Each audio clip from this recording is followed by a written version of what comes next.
From shallow water reefs to the mysterious deep, OceanX is on a mission to explore the ocean and bring it back to the world. Let's dive into stories from coral heroes from around the globe, encouraging us all to reframe our world.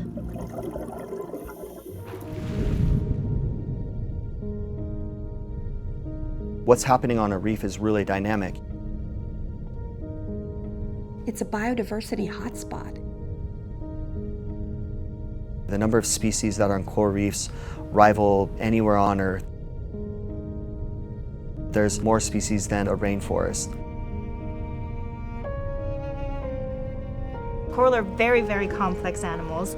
They cover a very small portion of the planet, but they hold a disproportionate amount of biodiversity of the oceans. It's a fascinating thing because it's considered an ecosystem engineer. Similar to trees, provide habitat for other animals, coral reefs do the same thing. It's truly extraordinary for the wildlife that it supports there. Corals were not really that well studied until the 1970s. We probably only have, in some of the best case scenarios, 10, 15 years following organisms that have literally existed for hundreds of thousands of years. Off our coast, in the United States, we have these canyons that would dwarf the Grand Canyon. And I would say less than 1% of them have been explored. That's also one of the reasons why it's such an important decade for us to do ocean research, so that we can help figure out how we best prepare for all of the damage that we expect to come into the oceans. Deep sea corals, they're not like shallow water reef corals you might think about. If you dive on a shallow water reef, you see these massive corals that are displayed laterally and like they're reaching out to the sun. Deep sea corals don't rely on sunlight at all. In Norway, we have the highest density of deep sea coral reefs in the world. And some have indicated that these may be stepping stones for the dispersion of other species. When you dive down onto a reef and it's covered in coral and there's so many fish in front of you that you feel like you got dropped down into an aquarium, that is the most inspirational moment you can ask for being a marine scientist. The ocean is the life support system for our planet, and we need to be protecting these vitally rich and diverse areas so that we can continue to study them and we can continue to make sure that the ocean thrives and therefore allows us to thrive. The more research we can do and the more steps forward we can make, the closer we are to making sure that this ecosystem survives long term.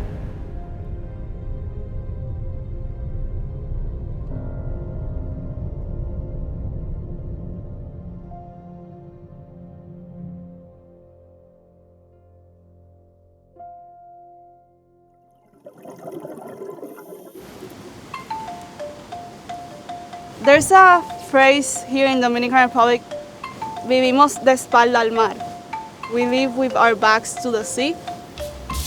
Most people don't know about coral reefs or why the oceans in general are important or why we have to protect the beach and the coast and the mangroves, and that everything is connected. My generation is changing mostly, but it's still hard.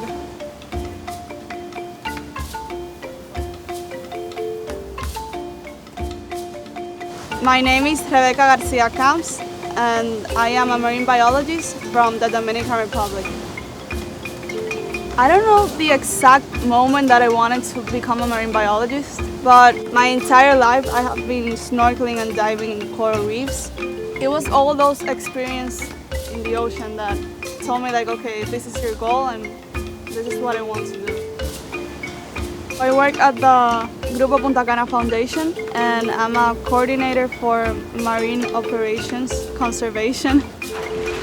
Basically, my work is going out to the reef, selecting good places to outplant corals, selecting nursery sites, also monitoring the reef health.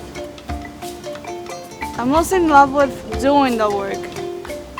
It's that thing of going to a new place or not knowing what you're going to find. Every day is a new story.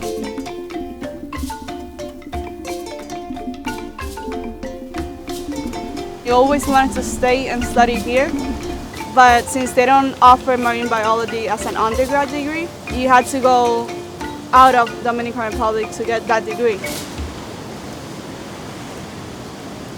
After graduating, I came back here because I always wanted to return back to DR and help conserve the oceans and marine life here in the country. There's so much field work here. Literally, the ocean is your background. Most of the reefs worldwide are in decline. One active thing that we can do as scientists is coral restoration, which is basically taking pieces of corals and putting it in coral nurseries and take them back to the ocean to reskin the reef.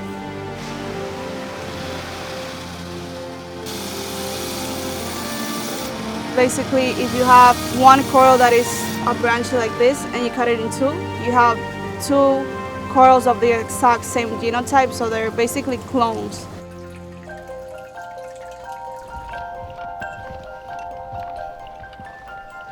Hola.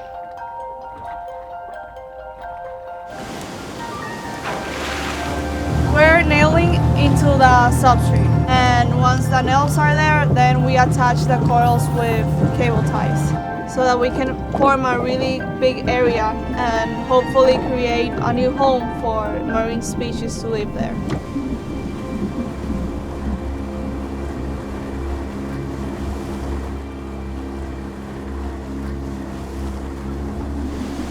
It's sad going to places expecting to see an incredible reef and seeing nothing. And basically you see all these skeletons of what used to be. But I mean, we have to keep working and trying to have better reefs in the Dominican Republic and worldwide.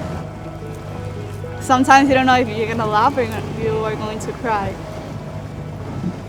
In conjunction with what we're doing of actually outplanting corals and doing it with educational outreach programs to different type of communities, it's doing a good impact on the reef.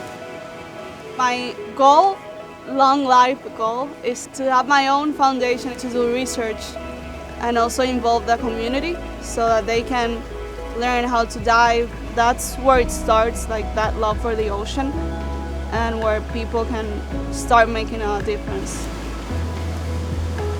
You need to care about the ocean because it's not just a beautiful place full of life, it is a place that provides life also for you. Oxygen, food, it is highly important for life in this planet.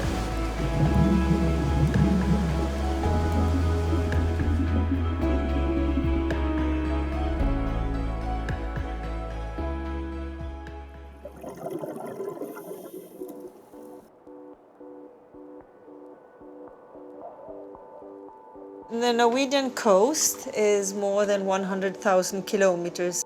It's the second longest in the world. It's easy to understand when you see our coastline with all the fjords. What is special is that in our waters we have the highest density of deep sea coral reefs in the world. Our best guesstimates, based on what we know about the seafloor, is that we have several thousand reefs off Norway.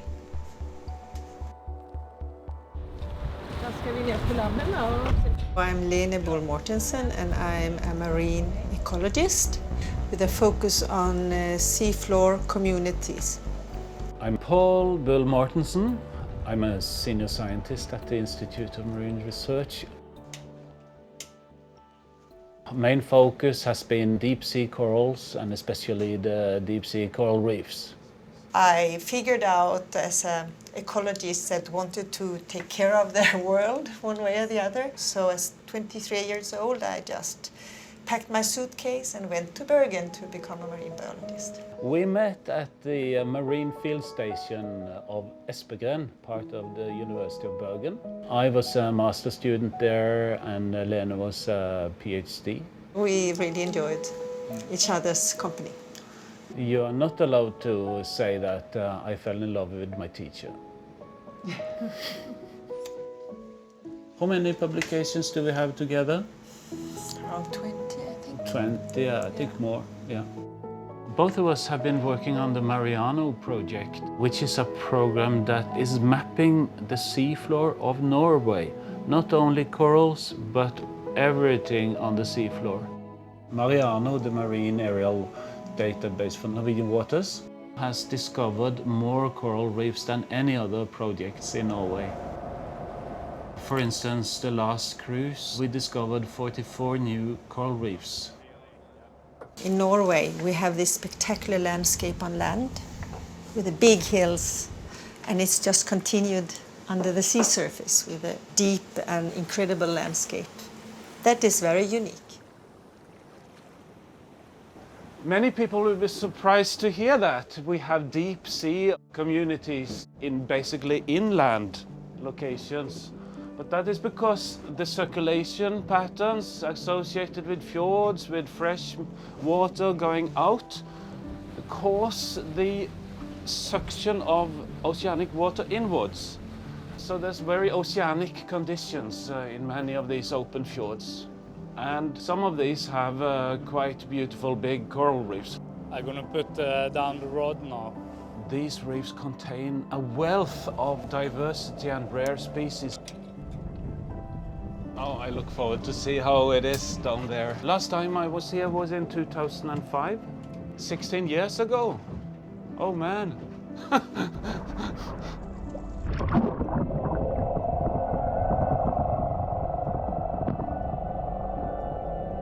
You see the corals? Yeah, look at that. This is Lophelia, an octocoral. No, sorry, it's not Lophelia. You know, I was too excited. Tropical corals, they use solar energy via the algae that are incorporated in their tissue to grow. As you go deeper, corals become more and more animals. They don't rely on the sun, and of course the Norwegian corals, they cannot rely on sun at all. Some people have heard that we have coral reefs, but still very few know exactly how beautiful it is. Oh, look at that. Can you come closer to that one in the middle? It's completely covered with basket stars. I've never seen such a high density of basket stars. Why are they important to the ocean? The deep sea very often is just a mud flat. If you have a nice structure standing up, you can hide in there, you can sit on these skeletons and filter feed or catch particles, and it provides hiding place against predators. And some have indicated that these may be stepping stones for the dispersion of other species. So they may be regarded as oases in a desert, important places for the connectivity of other species, not only the corals. Ja, han har Olax akkurat samme bilde på den. Coastal reefs, they are exposed to many different threats. You have bottom trawling, which is a really destructive activity. If you do it over a reef, you can actually remove a whole reef in one hole. Then you have destroyed several thousand years of growth, and it's basically not recoverable at all. It's mainly the fjord reefs that would be of the highest risk to climatic changes. And that is because the fjords are enclosed water bodies that during the summertime get heated more than water outside. It's changing so quick. It's incredible how quick the temperature has changed in the deep sea water inside fjords. Scientists are reluctant to come out with advice without too much evidence. But I fear that something is going on because I've seen so many examples of what I think is recently dead or dying colonies on coastal coral reefs. We should at least start to collect data that can prove us wrong. If we are not monitoring, this can happen without anybody noticing. We should start monitoring the corals so that we can actually say what's going on with confidence.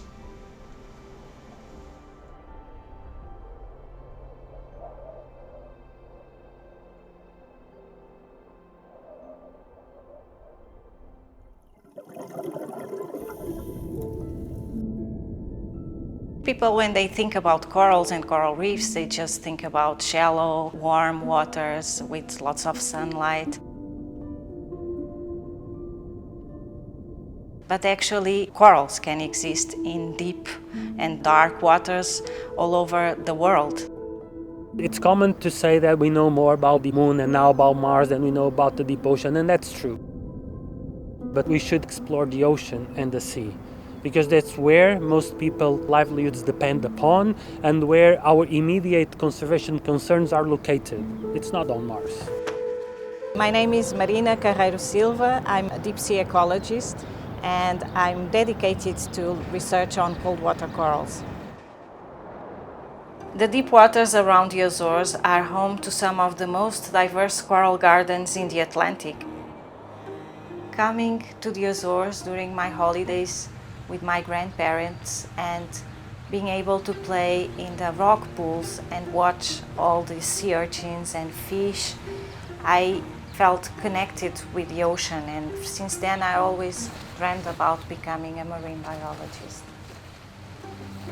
I actually started by studying tropical corals during my master and PhD, and then I learned about the existence of these cold water corals in deep waters, and I was amazed and I wanted to learn more about it.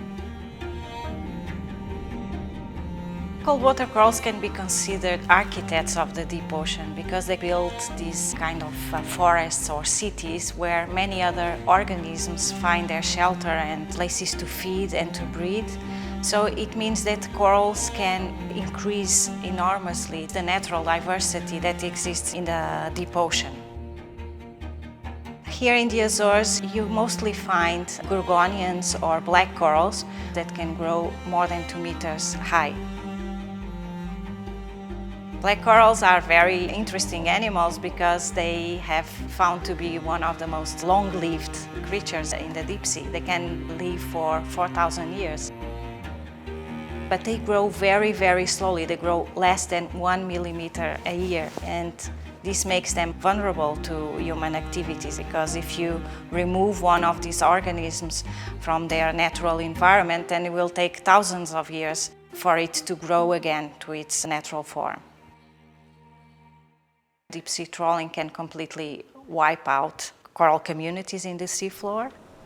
Here in the Azores we are very lucky because trawling is banned, but we have long line fishing. It also causes impact on corals because the corals can become entangled in the hooks, and this affects large corals that take longest to grow. But we have been working together with fishermen to educate them about the potential threats. I'm Telmo Morato. I'm a Portuguese marine scientist currently working at the University of the Azores. Over the last 10-15 years, we have been studying the deep sea in order to know the species that live in the deep ocean in the Azores area, which is large, about 1 million square kilometers. One of the main problems when doing deep sea research is that it's very expensive because we usually need big research vessels and expensive equipment. We decided to build our own camera system that can be operated from small vessels, what we call the Azore Drift Cam, that we can bring to any place around the world to do deep sea exploration. We don't need any special technicians, engineers or ROV pilots.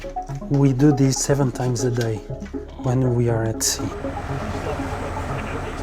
So the beauty of this system is the capacity to do a rapid appraisal of the seafloor, and then with that information we can inform the more expensive platforms like the ROVs where they should go to have a better coverage of, for example, a coral garden, or to collect specific specimens that we can't put a name on. So our work together with the fishermen has been helping change the way that they see the environment and also their activities. Many of them never had the opportunities to see how the seafloor looks like. What is a black coral? What is a coral? It helps them to understand why that needs to be preserved. Over the last 20 years, with involving them in our research, they are open to discuss where new marine protected areas should be located. And in recent years, we had this community of fishermen that asked the government to implement a new MPA close to the area where they used to fish, because they found that there were not many fish there anymore. I'm mostly dedicated to the ecology and biology, and Telmo more to the management. But we work together because we look at the images and we identify a potential area of conservation interest, so that then we can advise the Azorean government which areas to set aside as marine protected areas, for example. I'm really lucky because what we are doing today is still exploration. We are visiting places that no one has visited before. We are seeing things that no one has seen before, and this is addictive. And we get addicted to do exploration, to know more, to go to places where no one has been, to see if we can find a new species.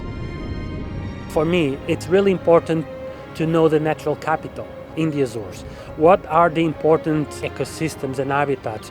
What of those habitats are vulnerable, so we can preserve and protect our marine environment for our future generations?